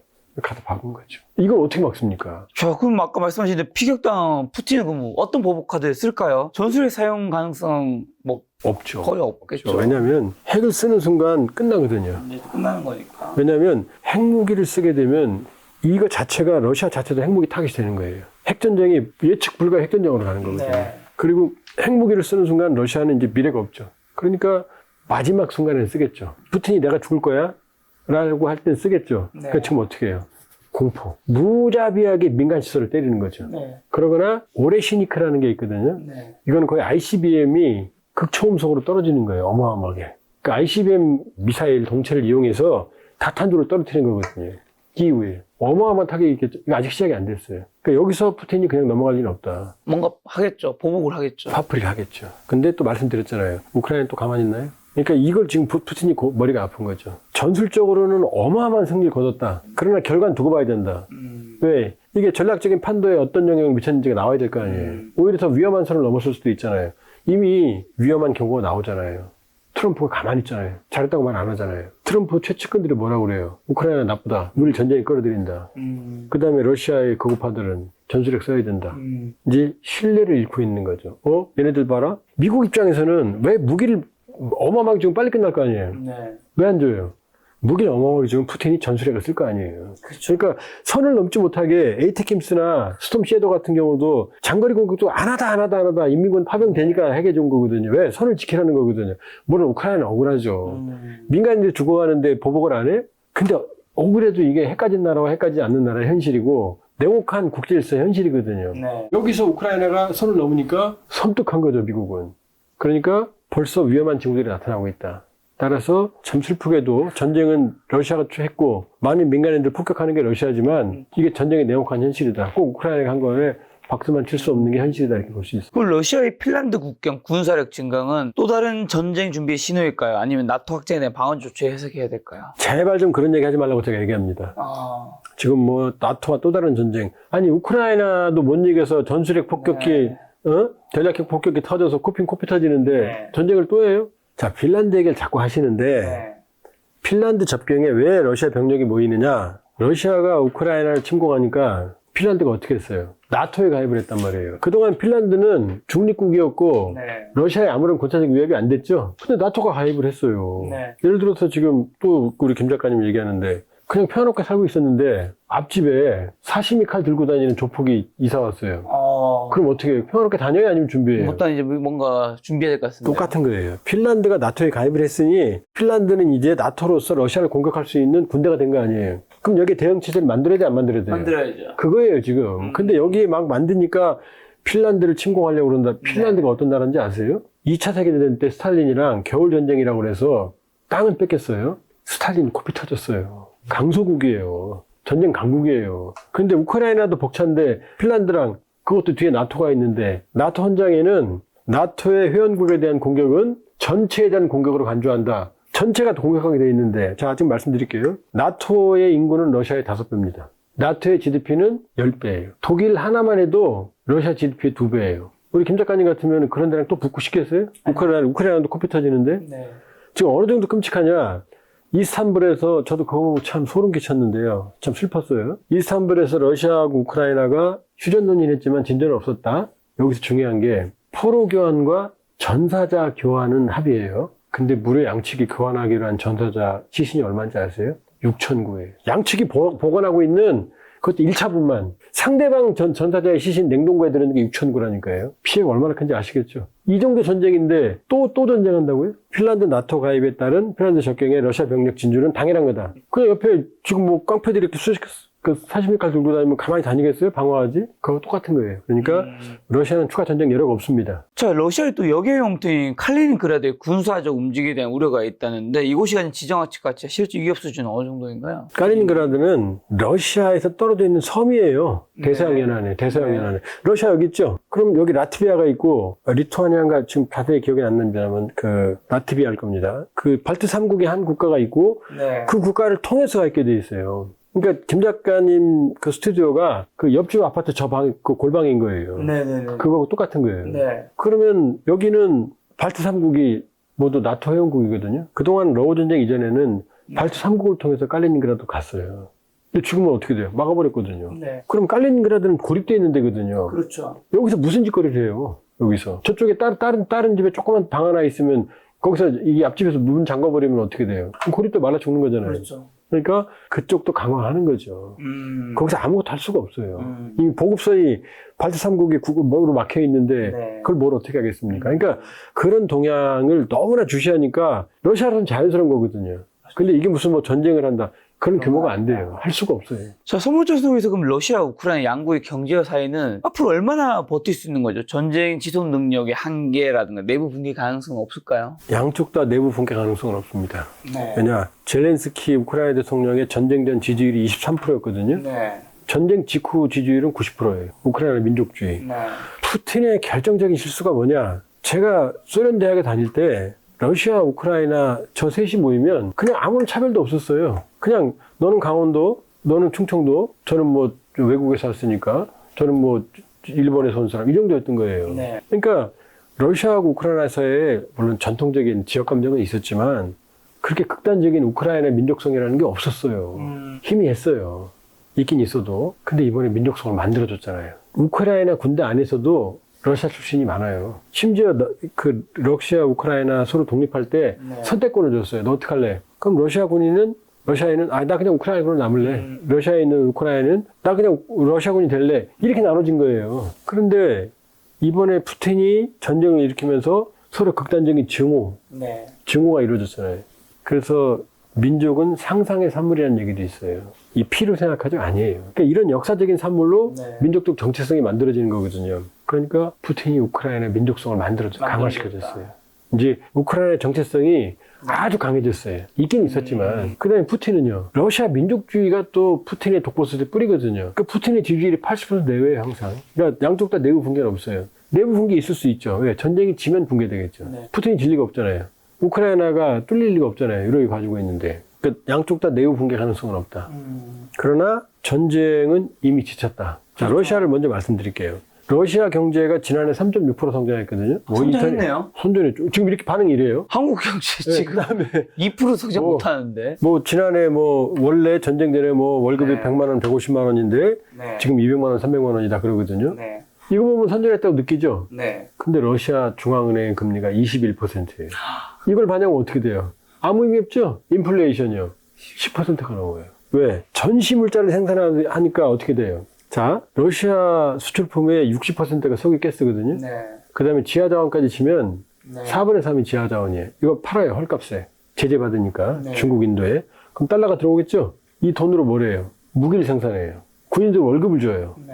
많은 징집병들, 모병에서 사망 보상금이 2억 원 내외예요. 지금 러시아만 100만 명 내외 양쪽 다. 우크라이나 100만 이상, 러시아 100만 내외. 그 중에 20만 명, 아까 시신 얘기했잖아요. 6천국. 20만 명 내외 전사자 추정이 나오거든요.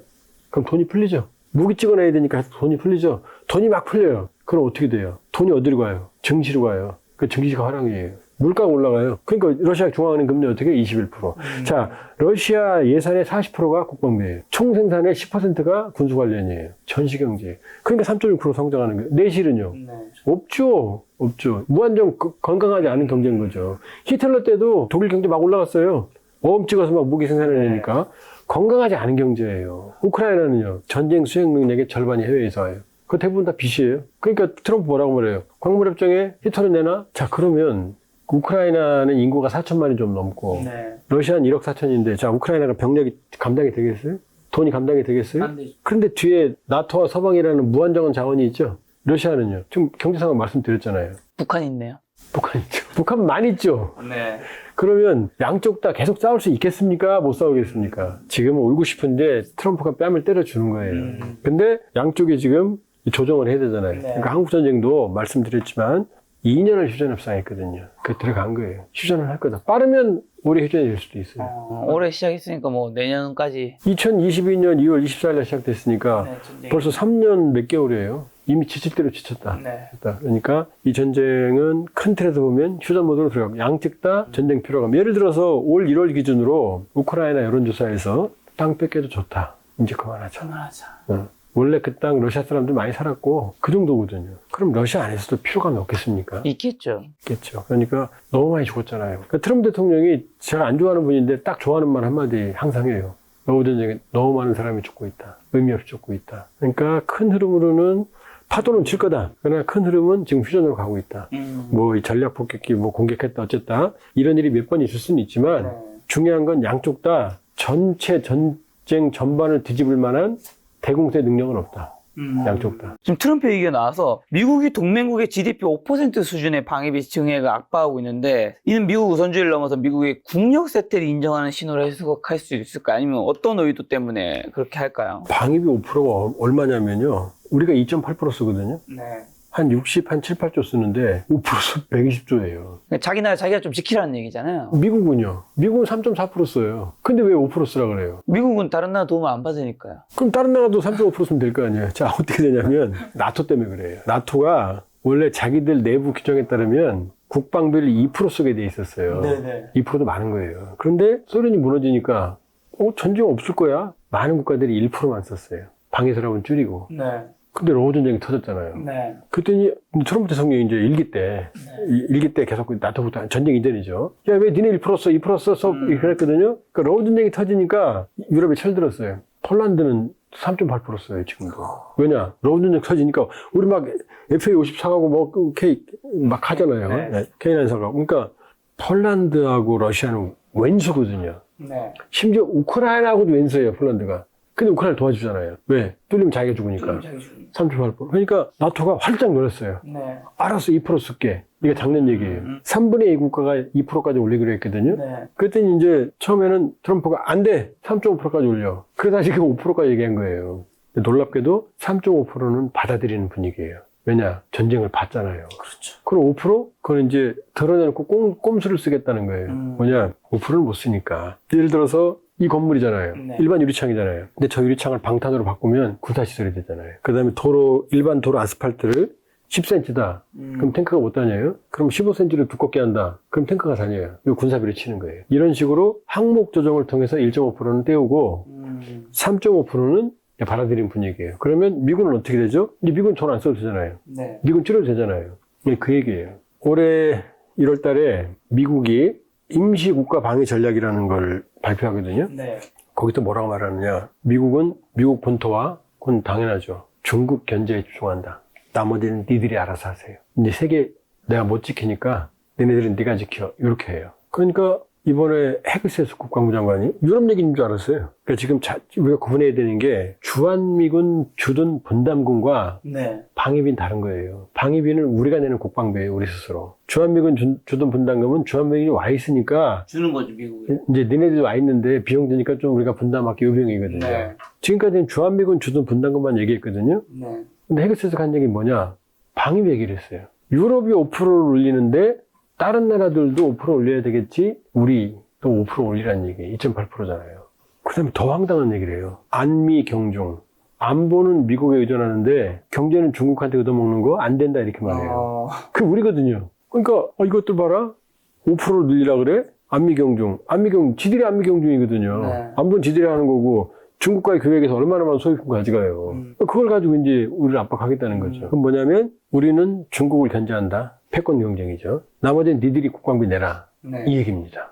그리고 안보는 확실하게 줄 서고 중국 경제 좋아지게 하는 거 하지 마라. 이 얘기를 하는 거예요. 그러니까 우리한테 지금 머리 아픈 일이 떨어진 거예요. 그럼 미국이 이제 중국 경제를 위해서 주한미군 전략적 가치는 강조하고 있는데 말씀하신 주한미군 분담금이라든가 방위비라든가 그 다음에 주한미군의 철수는 하지 않더라도 숫자는 줄일 수도 있잖아요. 이런 가능성 좀 어떻게 보시나요? 지금 이제 새로운 이재명 정부 시대고 이제 협상이 본격적으로 시작될 텐데. 주한미군은 이제 우리 국민들이 현실을 알아야 되는 게 냉전 때 미국의 해외 원정군이 한 40만 됐어요. 근데 지금 한 20만 명 되거든요. 군무원까지 합치면. 그 중에 일본이 5만 2천, 독일이 3만 8천, 우리가 2만 8,500이거든요. 그러니까 3위예요. 놀랍게. 많이 있네요. 네. 근데 미국이 예전 같지 않으니까 해외에 있는 미군의 규모를 줄이려고 그래요. 네네. 줄이거나 재조정하려고 그래요. 네. 그러면 미국의 입장에서는 이 해외 원정군, 해외 미군의 재조정 작업은 이미 들어갔어요. 네.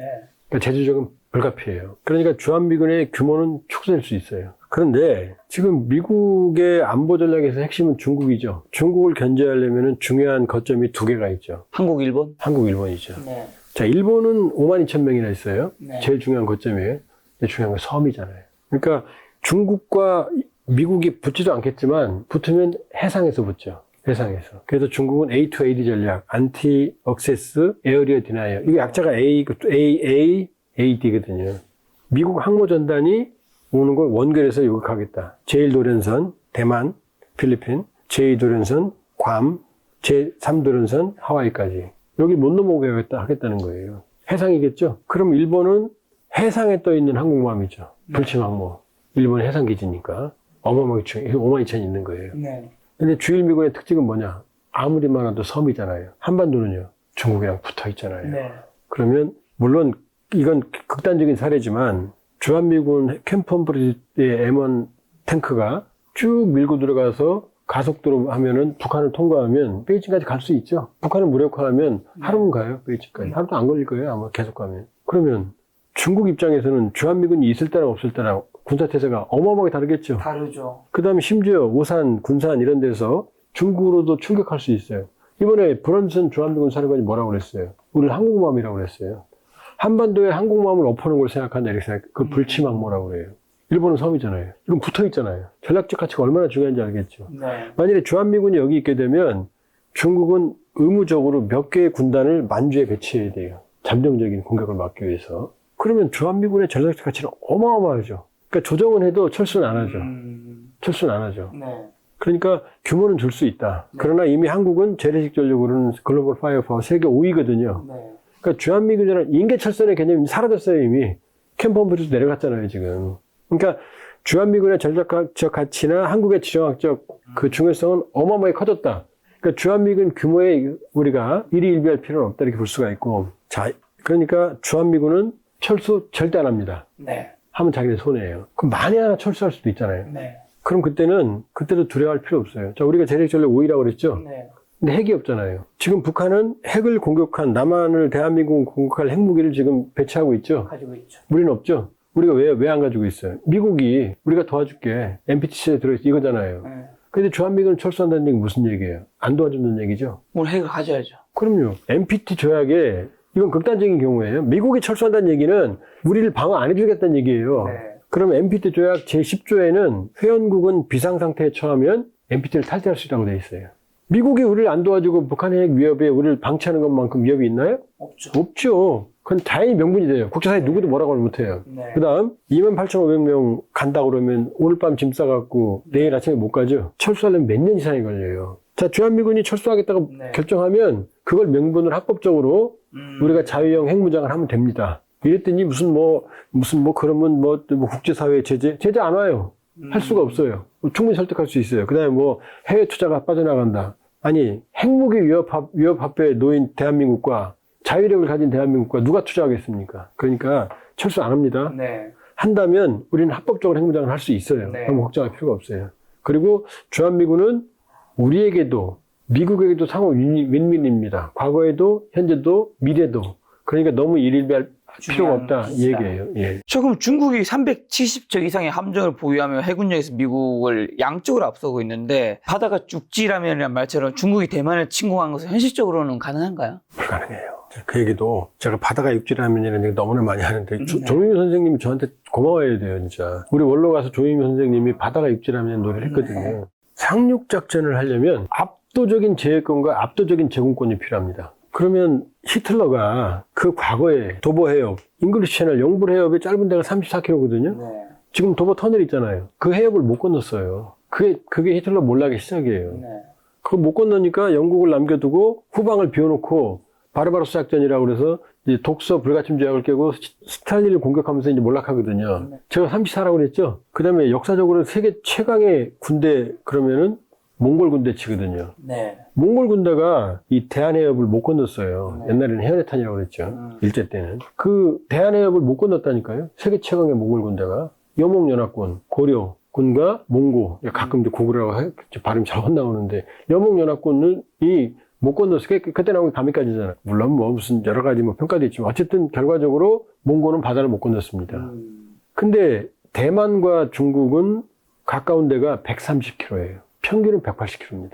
이런 물리적 거리가 어마어마하죠? 어마어마한데. 그럼 이거를 건너려면 어마어마한 제해권과 제공권이 있어야 되거든요. 바다는 누가 장악하고 있죠? 전 세계에서? 미국? 미국이죠. 공군은요. 미국? 이런 농담도 있어요. 세계 2위 공군이 어딘지 아세요? 미 공군이에요. 2위 공군이 어디 앉은지 아세요? 미 해군이에요. 항공모함. 항공모함 전단이 니미츠급 퇴역하는 거 빼고도 10개거든요. 이 항공모함 전단 하나가 하나의 나라 군사력이거든요. 미국은 니미츠 빼고도 10개 전단을 꾸릴 수 있고요. 항모 전단. 왜냐 항모 전단은 항공모함 평가판이잖아요. 항공모함은 그냥 깡통이에요. 여기에 전투기를 싣고 있기 때문에 중요한 거예요. 그렇죠. 그러니까 이 전투기는 공중전이 아니에요. 한 나라를 파괴할 수 있을 정도의 공군력을 투사할 수 있기 때문이거든요. 그 옛날에 미드웨이 해전은 해전이잖아요. 그런 해전 없어요, 지금은. 그 한 나라를 공격할 수 있는 대지 공격력이거든요. 네. 그러려면 이 항공모함에 이지스 순양함, 타이콘데라급 이지스 순양함, 이지스 구축함, 물에는 원자력 잠수함 최소 한 척, 군수보급함, 이게 떠다니면 한 나라 군사력이거든요. 네. 이게 10걸 꾸릴 수 있다니까요. 그 다음에 상륙함도 4만 톤급, 4만 5천 톤급 합치면 7개 전단이 있어요, 또. 합치면 17개, 18개가 되는 거예요. 근데 중국은 6만 톤급 랴오닝, 산둥, 그 다음에 푸제남, 평가판 8만 톤이거든요. 네. 이건 지금 시험 운행하고 있어요. 3개밖에 없어요. 6만 톤이면은 10만 톤급 니미츠 캐리어의 60%잖아요. 네. 아니에요. 전력은 10%, 20%밖에 안 돼요. 왜냐? 캐터펄트, 비행기를 쏴주는 방아쇠가 없기 때문에 이 스키 점프들이 이륙을 하는데 이런 종무장을 못 해요. 그러면은 겨우 이 2개. 거기다 이로함 랴오닝은 1985년에 건조가 시작된 거예요. 우크라이나에서. 퇴약해야 돼요. 이게 지금 게임이 됩니까? 1개 사단도 지금 상륙시킬 능력이 안 돼요, 지금. 대만은 바보예요? 수십 년간 지금 상륙 저지 훈련을 해왔는데, 대만의 해협 동부는 산악지역이고, 어렵고, 중국을 마주보고 있는 데는 우리 서해안 같은 데예요. 네. 일단 수심이 낮아요. 뻘이에요, 긴. 그 다음에 조수 간만의 차이가 커요. 네. 상륙하는데 최악의 조건이에요. 그러면 여기를 어떻게 상륙을 합니까? 제공권, 제해권 미국이 가지고 있는데. 네. 그냥 중국의 희망? 희망사항이죠. 희망사항이고. 그럼 이래요. 미사일로 대만을 초토화시킨다. 네. 대만도 미사일이 있거든요. 중국의 산샤댐이라고 있어요. 세계 최대의 댐. 대만 미사일 거기까지 가요. 그거 터뜨리면 중국 전체가 물어낸다는 얘기 정도로 나와요. 그러니까 아킬레스건이 있는 거죠. 그리고 네. 대만을 포위한다. 해군력이 안 되는데 미군이 봐주나요? 그 다음 대만이 말라주면 TSMC가 있잖아요. TSMC가 무너지면 전 세계 공급망이 붕괴되거든요. 네. 이걸 전 세계가 보고 있겠어요? 그러니까 시진핑이 나 죽을 것 같아. 그러면 할 수 있겠죠. 그러나 만일에 미군이 안 도와줘도 대만은 그냥 죽지 않을 거 아니에요. 지금 대만의 자체 방어력만으로도 결국은 점령당하겠죠. 미국이 안 도와주면. 그러나 중국은 팔 하나 잘라진다. 팔 하나 잘라진다. 이렇게 볼 수 있어요. 중국의 대만 침공설은 단순한 옛날 전면전은 아니다. 예를 들면 진몬도라고 있거든요. 금문도. 이건 중국이랑 보여요. 이렇게 가까워요. 서로 포격 전도예요. 진몬 고량주라고 안 드셔보셨구나. 네. 있어요. 유명해요. 중국에 붙어 있어요. 거기다 진몬도는 중국하고 경제 관계가 있기 때문에 네. 친중 성향이 강해요. 예를 들면 이런 데가 위험하죠. 여기를 계속 점령하거나 네. 예를 들면 그러나 전면전으로 대만을 침공한다? 그러면 중국의 종말일 거예요. 미국이 가만히 있지도 않고 대만이 가만히 있지도 않고 점령을 할 수도 없을 뿐더러 미국이 있는 한 점령한다 해도 중국은 회복할 수 없는 데미지를 입을 거다. 모든 면에서. 그걸 하겠어요? 그럼 미국이 중국을 어쨌든 견제하고 있는데 견제하기 위해서 요즘에 특히 트럼프 입으로도 말했다. 한국의 조선업을 러브콜하고 있는데 미중 패권이 심화될수록 한국의 좀 어떤 산업이 좀 수혜를 많이 받고 그런 한국의 산업 기술력이 한미 동맹의 좀 새로운 지렛대가 될 수 있을까요? 다 필요해요. 예를 들면 MRO라고 그래갖고 네. 미국의 함정이 최근에 최초로 우리 조선소에서 군수보급함이 수리받고 갔거든요. 근데 그 미군이 입이 찢어져서 귀에 걸렸어요. 아 진짜요? 예상보다 너무 잘해줬거든요. 시키지 않은 것까지 다 고쳐줬거든요. 네. 완전히 신형을 만들었거든요. 네. 자, 미국에서 1년에 구축함을 찍어내는데 한 6, 7년, 7, 8년 걸려요. 네. 한 척 찍어내는 절개부터. 중국이 한 5, 6년, 6, 7년 걸려요. 네. 한국은 2년이면 돼요. 진짜 빠르네요. 미국의 함선 건조 비용은 중국 정도보다 한 5배 정도 돼요. 그게 미국의 조선업 생태계예요. 거기다가 조선업 생태계를 살린다고 그러는데 조선업은 철강이 있어야 되잖아요. 네. 그 US 스틸 일본은 일본 제철한테 팔렸잖아요. 생태계를 부활시킬 수가 없어요. 자, 미국의 1인당 GDP가 86,000불인데요. 중국은 13,000불인데요. 이게 됩니까? 그런데 보니까 한국이 있거든요. 네. 지금 중국이 찍어내지만 고부가 같이 LNG선이나 이런 건 한국이 세계 최고예요. 거의 LNG선 같은 경우 우리가 싹쓸이에요. 그러니까 트럼프 대통령은 뭐라고 말했느냐. 미국의 조선업을 살리겠다. 그러나 살기 전까지는 이 동맹국의 도움을 받겠다. 한국을 말하는 거예요. 그러니까 아까도 말씀하셨지만 주요 함정 기준으로 했을 때 중국이 370척 플러스 알파, 미국은 295척이거든요. 질적으로는 게임이 안 돼요. 그러나 미국의 함정은 노후화되고 있고 신주함 찍어내는데 비용과 시간이 너무 많이 들고 있고 중국은 더 찍어내고 있고 그러니까 미국이 초조할 거 아니에요. 해양 채권. 그러니까 바로 한국을 보는 거예요. 도와줄 수 있는 건 한국밖에 없어요. 한국밖에. 그러니까 입만 열면 조선업 그러는 거예요. 그 다음에 LNG, 알래스카 가스관. 지금 트럼프 대통령이 원하는 건 에너지 패권이거든요. LNG 가스관을 알래스카에서 만들어서 이제 파이프라인, 1000km 넘는 파이프라인에서 이제 해안으로 빼서 이걸 이제 수출하겠다는 거거든요. 아시아에도 수출하고 유럽에도 수출하고 북극 항로로 수출하면 어떻게 되죠? 그 위험한 중동 안 통과하잖아요. 그 다음에 아시아 국가도 중동 안 통하잖아요. 네. 이러면 에너지 패권을 확보할 수 있다고 생각하는 거예요. 근데 이 LNG 가스관 건설하는 고난도, 건설을 감당할 수 있는 나라가 몇 나라 안 되는데 그 중에 하나가 우리예요. 그 다음에 이렇게 되면 이제 벌써 어떻게 되죠? 조선, LNG. 그 다음에 중국과의 패권 경쟁을 하려고 그러면은 결과적으로는 중국을 공급망 사슬 끊어야 될 거 아니에요? 우리 반도체, 배터리, 이런 것들, 첨단 기술들 다 필요하겠죠. 그러니까 한국은 중국의 미중 전략 경쟁하는 데 있어서 미국의 굉장히 매력을 많이 가지고 있죠. 그러니까 겉으로는 막 후려치는 것 같지만 우리는 바게닝 파워가 있다. 그러니까 정리하면 미중 외교 그 안보 전쟁에서 한국의 전략적 지정학적 전략성은 아주 중요하다. 그 다음에 한국의 조선업부터 시작해서 트럼프가 생각하는 미국 경제 활성화에 있어서 한국의 경제적 잠재력은 아주 탁월하다. 이렇게 볼 수 있죠. 그러니까 너무 겁먹을 필요 없다. 근데 지금 트럼프 이제 2기잖아요. 예전에 1기 때 김정은과 북미 정상회담을 했었잖아요. 이번에는 언제 어떻게 좀 일어날 가능성이 있다고 보시나요? 이제 보도가 됐죠. 뭐 친서를 보냈는데 뉴욕 채널. 왜냐면 뉴욕에 북한 대표부가 있거든요. 그 유엔이 있으니까. 뉴욕 채널, 베이징 채널도 있어요. 네. 베이징 채널도 있고. 베이징 대사관이죠. 네. 미국 그다음에 중국, 북한 대사관. 주로 뉴욕 채널을 통해서 친서를 전달하는데 북한이 계속 안 받고 있대요. 받을 수가 없죠. 왜냐하면 김정은이 하노이에서 그 모욕을 수모를 당하고 60시간 기차 타고 왔는데 빈손으로. 출발할 때 북한 약상 처음으로 출발하는 장면을 공개했어요. 바로. 그건 자신 있었던 얘기거든요. 근데 가서 트럼프한테 뺨 맞고 왔잖아요. 빈손으로. 갈 때 60시간, 올 때 60시간, 120시간 기차 탄 거예요. 네. 얼마나 분노와 허망이 있겠어요. 될 줄 알고 갔는데. 그러니까 지금 그렇게 화났는데 갑자기 온다고 해서 바로 받겠어요, 낼름? 안 받죠. 화는 화풀이는 해야죠. 네. 그러나 김정은은 트럼프를 원하고 있다. 그렇죠. 왜냐, 경제가 엉망이니까. 북러 밀착해봤자 별거 없고 그 다음에 북중 관계 애매하고 이제 개선을 하려고 그래요. 북중이 최악이니까. 네. 그런데 지금 낼름 받으면 어떻게 되죠? 자기 몸값을 올려야 될 거 아니에요. 네. 그러니까 첫 번째 일단은 몸값을 올리는 환원 표시는 확실히 해야겠다. 그 다음에 하노이 끝나고 나서 2020년 10월에 네. 당창건 기념일에 김정은이 울어요. 대중 앞에서. 연목 없다고. 진짜로요? 진짜로요. 사진도 있어요. 수건도 미리 깔아놨어요. 울려고, 연출하려고. 10월 달에 밤이 추운데. 그 정도로 좌절했거든요. 네. 그러니까 이번에 나오면 어떻게 되겠어요? 나가려면 명분이 있어야 되잖아요. 네. 그러니까 야, 트럼프가 나오래 저렇게 애걸 먹고 그러는데 한번 나가주면 이 정도 분위기를 만들어야 되고, 첫 번째. 두 번째는 이제는 야 나와서 얘기하자. 그러면 안 나가겠죠. 요거 확실히 줄 테니까 요건 확실히 줄 거야. 나는 확답을 받고 나가겠죠. 그렇죠. 근데 나와서 얘기하자. 여기는 안 나가겠죠. 네. 그러니까 시간은 걸릴 거다. 그리고 트럼프는 반드시 김정은을 만나려고 그러고 네. 트럼프는 에브리데이 리얼리티 쇼를 원하잖아요. 네. 지금 러우 전쟁이 긴 그림에서는 휴전이 되고 이스라엘 하마스 이제 끝내라고 하잖아요. 지금 트럼프도. 이것도 끝내고 그러면 북한 문제까지 트럼프 정권이 해결하면 어쨌든 형식적으로 그럼 트리플 크라운이잖아요. 그럼 그토록 원하는 노벨 평화상 타는 거거든요. 그러니까 트럼프 대통령은 처음부터 취임 첫날 지금 주한미군한테전화걸어서 트럼프 김정은 뭐하니 그랬잖아요. 계속 김정은 얘기잖아요. 그러니까 예상보다 진심이다. 그리고 임기 내에 만날 가능성은 매우 높다. 그러나 김정은은 뜸을 좀 들일 거다. 그리고 확실한 보장을 받아야 될 거다. 네. 이렇게 볼 수 있죠. 저 마지막으로 인도 파키스탄 분쟁으로 K9 자주포 등 한국 무기체계가 다시 주목받고 있다고 하는데 K 방산이 반사이익 얻을 수 있는 부분은 구체적으로 좀 뭘까요? 인도 파키스탄을 떠나서 이미 K 방산은 단기적으로는 매우 맑습니다. 왜냐 러우 전쟁으로 네.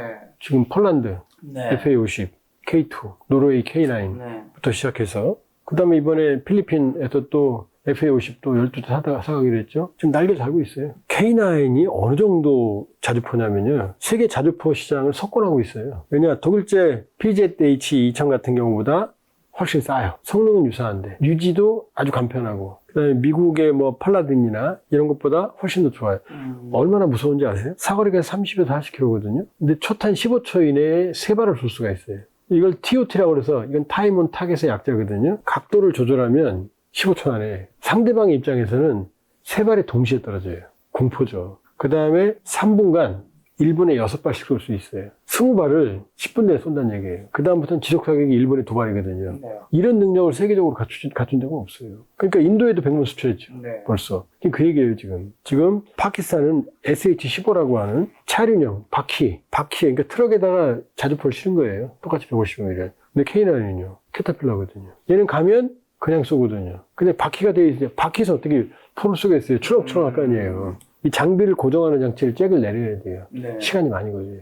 게임이 안 돼요. 그 다음에 이건 탱크처럼 생겼잖아요. 네. K9은. 장갑이 된다는 얘기예요. 뭐 연평도 포격전에서 어떻게 돼요? 주변에 포탄 떨어지는데 우리 해병이 계속 쏘잖아요. 불 붙었는데. 근데 저쪽은 트럭이라니까요. 장갑이 빈약하죠. 그러니까 중국제가 유일하게 이 장점은 뭐냐? 바퀴니까 산악지역에 빨리 간다. 우리는 산악지역 아닌가요? K9 산악지역에 특화되어 있어요. 그러니까 아직 양측이 교전했는지는 확인 안 돼요. 그러나 K9은 탁월한 인도군의 운영만 잘하면 중국제 자주포하고는 비교가 안 된다라고 장담할 수 있고요. 제가 왜 단기적으로 그 방산이 망략을 했냐면 네. 이 러우 전쟁으로 나토가 정신을 차렸어요. 네.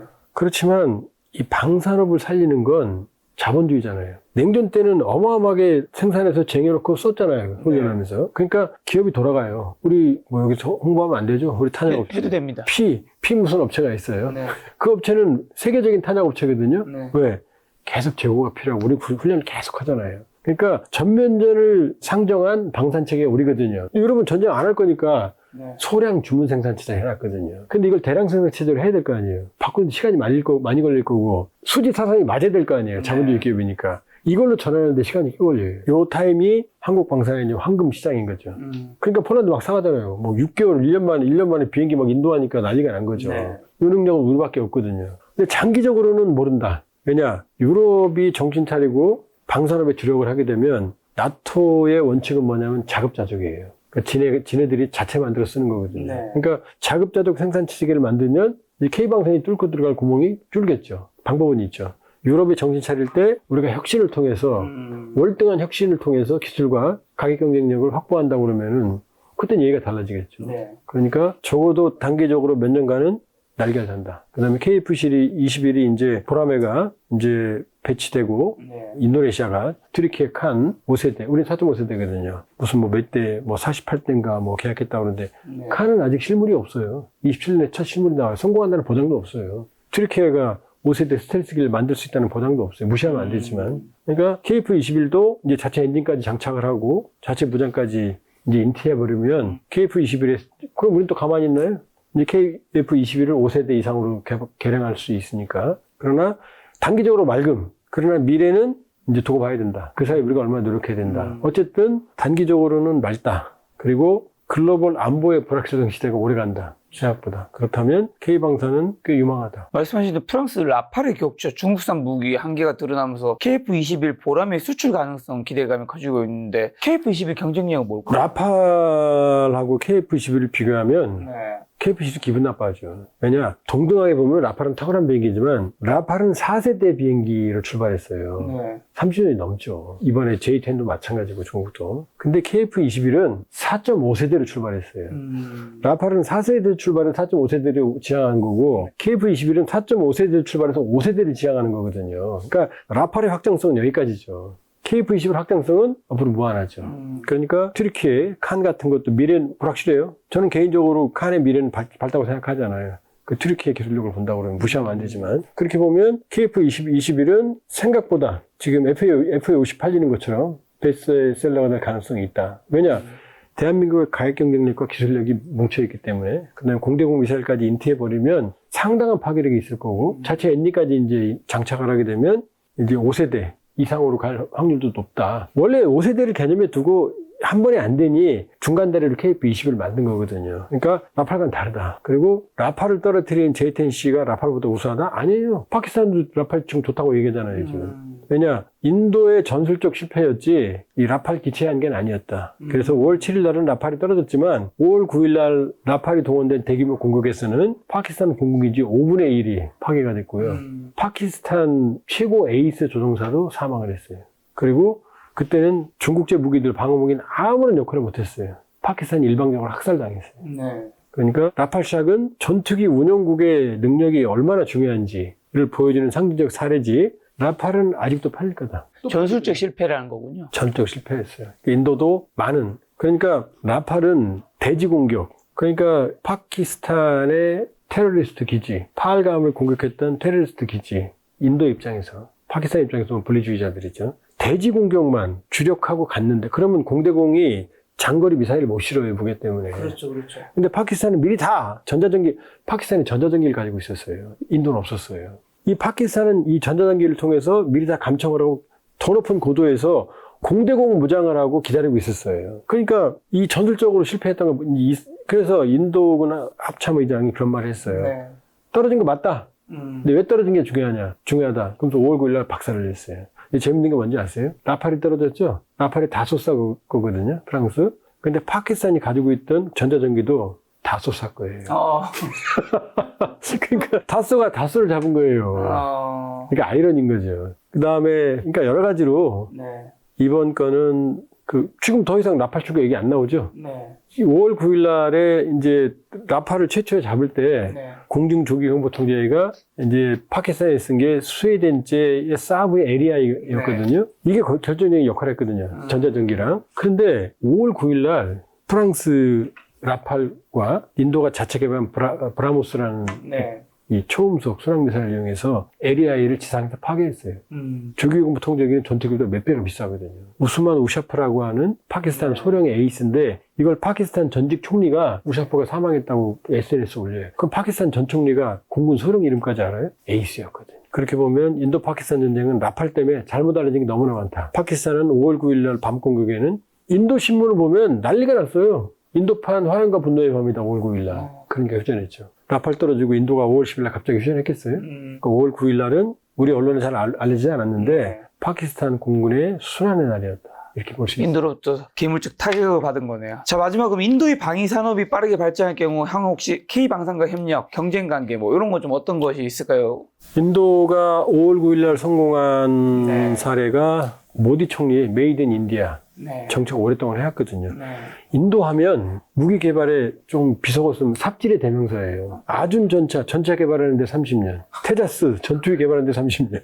러시아의 기술 지원 받아서 핵추진 잠수함 만드는데 30년. 네. 30년을 되게 좋아하네요. 네, 그 다음에 아준 전차를 만들었는데 너무 무거워서 갈 수 있는 도로가 몇 군데 안 돼요, 또. 네. 테자스 전투기 만들었는데 이것도 거의 3세대, 4세대 근접도 못한다는 평가 받을 정도로 대표적으로 불합리와 비효율성의 저희가 인도거든요. 근데 이번에 성과들이 나타났어요. 장기간. 그러니까 자체적으로 개발한 많은 무기 체계들이 성과를 나타냈거든요. 근데 인도는 아직도 고정밀, 그 다음에 첨단, 이런 분야에는 약해요. 약하기 때문에. 그리고 인도 무기의 무기 체계의 상당 부분이 러시아 기반이에요. 근데 러시아 기반 무기 체계의 한계가 이번에 많이 드러났거든요. 그러니까 SU-30도 떨어졌고 2019년에도 미그 21기가 2대나 떨어졌어요. 그러면서 인도도 상당 부분, 인도는 사실 웃겨요. 프랑스 라팔도 써, 미국제 포세이돈 그 해상 초계기도 써, 항공모함은 또 러시아 기반이에요. 항공모함 2대나 있어요. 비크라마차 2대나 있어요. 핵추진 잠수도 2대나 있어요. 네. 러시아 기술이거든요. 그러니까 인도가 이번에 상당한, 어찌됐건 프랑스 라팔도 너무 과신을 했고, 그 다음에 러시아 기술의 한계도 상당 부분 알았을 거고, 그렇게 본다면 인도와 한국의 방산염 가능성은 열려있다. 왜냐, 한국제 무기들이 이제 성능을 발휘하고 있거든요. 이미 K9을 사갔잖아요. 그 자지라라고 그 인도가 이제 그 자체 생산하거든요. 추가 주문했어요. 그러니까 한국제 무기의 매력을 느꼈기 때문에 네. 인도는 새로운 한국의 시장이 될 수 있다. 이미 시장이 되고 있고요. 네. 그리고 이번 인도 파키스탄 전쟁을 통해서 한국과의 방산협력에 새로운 가능성을 모색할 수도 있다. 그러니까 인도도 새로운 시장이 될 수 있다 이렇게 볼 수 있죠. 네. 가시기 전에 박사님 유튜브 채널 한번 홍보하고 가신다면요? 저는 뭐 어디 가면 뭐 이런 얘기하면 조회수 많이 나온다고 그러는데 대동강TV는 순수 북한 전문입니다. 네. 그래서 북한의 발전, 북한의 미래, 북한의 민주화 이걸 위해서 하는 거고요. 그래서 여러분들이 많이 봐주시면 대동강TV 공익 목적으로 하는 거니까요. 큰 도움이 되겠습니다. 김작가TV의 번영을 항상 제가 응원하고요. 김작가TV 시청자 여러분들도 대동강TV 많이 응원해 주시면 고맙겠습니다. 대동강TV도 더 대박 나시길 바라도록 하겠습니다. 앞으로도 북한 콘텐츠 필요한 게 있으면 박사님 모시고 좋은 이야기 들어보도록 하겠습니다. 오늘 만난 손님은 조원범 박사님이었습니다. 지금까지 여러분 소중한 시간 함께해 주셔서 정말 감사합니다. 오늘도 김작가였습니다. 고생 많으셨습니다.